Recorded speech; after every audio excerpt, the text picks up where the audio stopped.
শুধু ভক্তমণ্ডলী, মোর মনে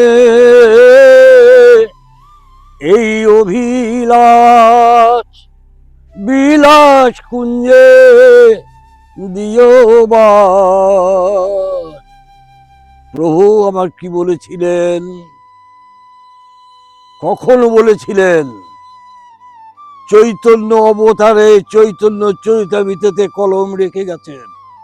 প্রদ্যুম্ন মিশ্র গিয়েছিলেন প্রভুর কাছে কৃষ্ণ কথা শুনবার বাসনা নিয়ে। প্রভু বললেন, কৃষ্ণ কথা আমি তো জানি না, ইহা জানে রায় রামানন্দ। রামানন্দর কাছে তুমি যাও। রামানন্দর কাছে যখন প্রদ্যুম্ন মিশ্র গেলেন, কি দেখলেন? তখন প্রদ্যুম্ন মিশ্র দেখলেন দুইজন দেব উর্বশী এবং রায় রামানন্দ তিনজনেই উলঙ্গ, ঘর্মাক্ত দেহ লেহন করছে একে আর একজনের সাথে।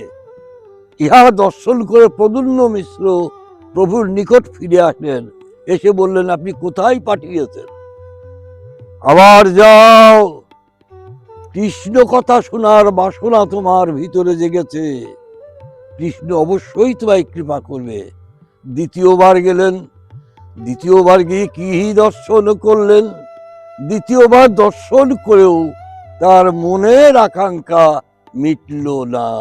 নিতাই গৌর হরি বল।